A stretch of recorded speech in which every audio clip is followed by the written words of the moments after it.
The head of this prison sewed the prisoners into a kilometer-long chain so as to not feed them. Now only the first one eats.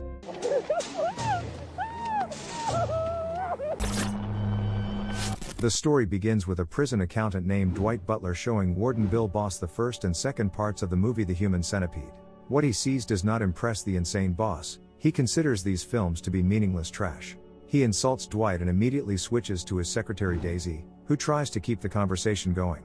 The boss regularly bullies Daisy and keeps her at bay. After that, the boss is called to one of the cells to deal with the offender. Dwight tags along with the warden and says that compared to other U.S. prisons, their prison has the highest turnover, violence, and medical costs. They must change the situation as soon as possible, otherwise the governor will fire them.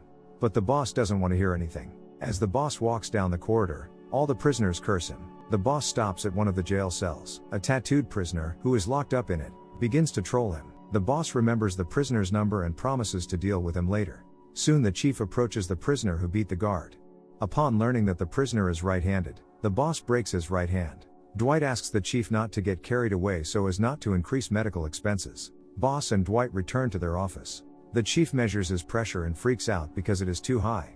Dwight proposes to still discuss ways to reduce prison costs. He found some ingenious solution to all the problems, but the boss does not allow him to speak. The warden says the current prison system is too lenient. Boss considers the Inquisition to be the ideal of justice. One of the prisoners calls the chief and says that he managed to escape from the cell. Now he is heading to the boss's office to punish him.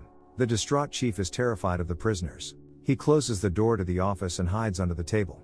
Then Dwight grins and finds out that the prisoner did not break out of anywhere.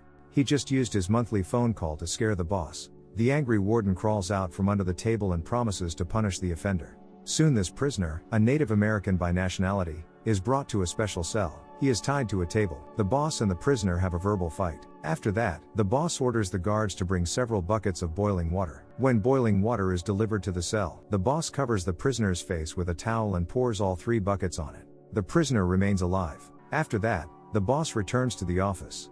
The governor of the state comes to see him. For the sake of the guest, the boss tries to restrain his evil nature. As Dwight predicted, the governor is unhappy with the cost of the prison. In addition, he condemns the methods used by the boss, because it spoils his election campaign. The governor promises to return in 2 weeks and fire the boss and Dwight if things don't change for the better in the prison. As the governor leaves, the boss becomes hysterical. He is not going to improve anything. He prefers the idea of performing a vasectomy on all the prisoners. Despite Dwight's protests, boss orders the prisoners to be gathered in the yard and delivers an angry speech to them. He promises to perform a vasectomy on everyone and decides to start with the tattooed prisoner, who recently insulted him. The tattooed prisoner is immediately taken to a separate cell. Boss prepares a knife and performs the surgery himself. After that, he asks Dwight to take the severed organs to the cook and plans to eat them a little later. Boss returns to the office and persuades Daisy to make love in Dwight's presence. The secretary does not dare to argue with the boss, because one day he will get her father out of prison. For dinner, boss is served the strange delicacy which he had ordered. The boss prays before the meal, and eats the dish with appetite. After that, the chief goes to the hospital wing. The Native American with the burnt face has already come to, but his wounds haven't healed yet. He again breaks the arm of the prisoner he had crippled earlier. Also, boss continues to mock the tattooed prisoner. But the prisoner does not give up. He threatens boss with revenge. Dwight asks the chief to pay attention to the fact that vasectomy does not make the prisoners more submissive. In the evening, the boss gets drunk and threatens everyone with a weapon. He is upset that the vasectomy did not produce results. Taking the opportunity, Dwight finally conveys to the boss the idea to make a human centipede out of all the prisoners. To do this, you need to sew the mouth of one criminal to the ass of another and connect everyone in a chain. After that, there will be no fights and disrespect in the prison.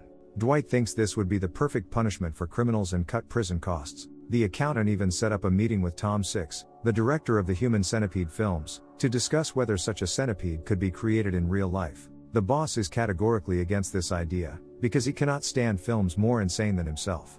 The chief sends Dwight away and threatens him with dismissal. As frustrated Dwight leaves, the boss continues to rage. He goes to the cafeteria and gets even more drunk. Here he is found by a crowd of prisoners. The frightened boss kneels down and tries to justify himself for all his atrocities. He assures that he was simply following the orders of the leadership, but in fact he did not want to harm anyone. The boss complains about poor health, but the crowd is indifferent to his pleas for mercy. They seize the hated tormentor and threaten him with cruel reprisals. The tattooed prisoner wounds boss in the side and mocks him to the screams of the jubilant crowd. Suddenly, the boss comes to his senses and realizes that it was just a hallucination. Tom 6 arrives at the prison the next day. Dwight urges the boss to sit quietly and listen to the plan to create the human centipede. The head physician of the prison also comes to the meeting. Tom 6 assures that a centipede can be created in real life, because during the filming of his films he consulted with surgeons. The prison doctor also sees no barriers to creating a centipede. He explains that the prisoners will feed on each other's feces, and the necessary vitamins and minerals can be obtained by injection.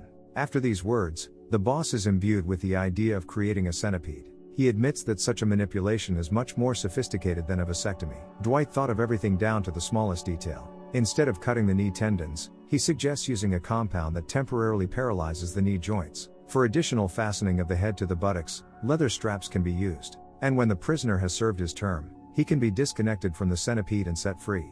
Tom 6 asks to be allowed to attend one of the operations. The doctor is ready to take the necessary tests from the prisoners and begin operations. The boss decides to first show the prisoners both parts of the human centipede, and then announce their fate to the criminals. While watching the films, the prisoners feel disgust and refuse to watch it. At this time, the boss comes to them and announces that soon all the criminals will become part of the centipede. The prisoners are horrified and riot. Boss and Dwight hide in their office. First, the prisoners break into Daisy's office and beat her up. Then they try to kick down the door to the chief's office. At this time, Dwight calls SWAT, and the boss jumps out the window. Special forces deal with several prisoners and suppress the riot. The criminals are taken to cells, and boss takes a tranquilizer rifle and methodically puts each of them to sleep. After that, the unconscious prisoners are taken to the hospital compartment. The chief enjoys what is happening. The doctor informs that the surgeries have already begun and asks boss to decide the fate of the prisoners who have health problems. So, the chief orders that the mouth of the tattooed prisoner to be sewn to the butt of a prisoner with incessant diarrhea. Another prisoner has an intestinal stoma that will prevent him from becoming part of a centipede. Not wanting to better understand it, boss gets rid of him. Afterwards, boss and Dwight visit Daisy, who is still unconscious. Boss is aroused by the sight of the girl, and he begins to pleasure her. Boss and Dwight return to their office. They watch the latest operations through binoculars and rehearse a meeting with the governor. In this case, Dwight plays the role of the warden, and boss, the governor. The men act out a skit in which the governor allegedly declares that for the creation of a human convict centipede, boss is destined for a place in the Hall of Fame along with Neil Armstrong and Muhammad Ali.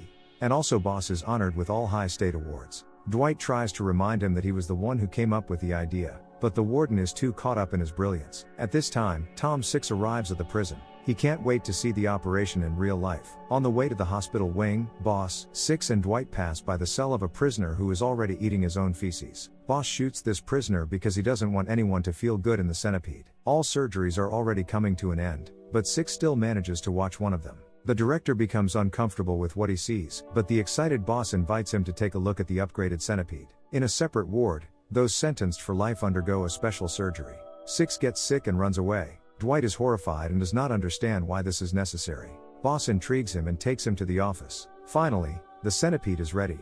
Dwight happily reports this to boss. Soon the governor enters the office. He doesn't understand why boss and Dwight are so happy and is about to fire them. However, the boss openly flatters the governor and invites him to take a look at the centipede, which is located in the prison yard. The governor is perplexed by what he sees. Then Dwight begins to explain how the creation of a centipede will save a lot of money on the maintenance of prisoners. The accountant is sure that none of the criminals who serve their time will want to connect their lives with crime in the future, so as to not return to prison and become a part of the human convict centipede again. This will drastically reduce the crime rate. The freed funds Dwight proposes to spend on education, medicine and nursing homes. Taxpayers will adore the authorities for creating the centipede. The governor is trying to quell his nausea when he notices that Daisy has also become part of the centipede. The boss explains that this is his idea. After that, he shows the governor the icing on the cake, a human caterpillar for life sentenced. Soon boss, Dwight and the governor enter the ward where a prisoner is sitting, who has already served his term and is therefore disconnected from the centipede. Now he prays and thanks boss for deliverance. There is a scar around his mouth that will forever remind him and those around him of his punishment. The governor, horrified, sinks onto the couch. He says that this is a violation of human rights and public morality. The governor declares that he has had enough and quickly leaves. Dwight sits down next to the downcast boss and realizes that he is a dead man.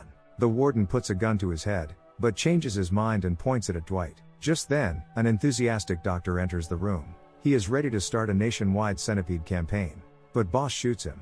The wounded doctor falls to the floor and the warden slays him. During this time, the governor has time to think things through and returns to prison. He suddenly takes a liking to the human centipede. The governor is even sure that, thanks to this discovery, he will be able to become president. He praises boss and Dwight and leaves. Dwight points out that it was his idea. The boss congratulates his subordinate, calls him a genius and hugs him. But he does not want the glory to go to Dwight, so he gets rid of him. The boss strips naked, climbs the tower and screams over the human centipede, reveling in his triumph.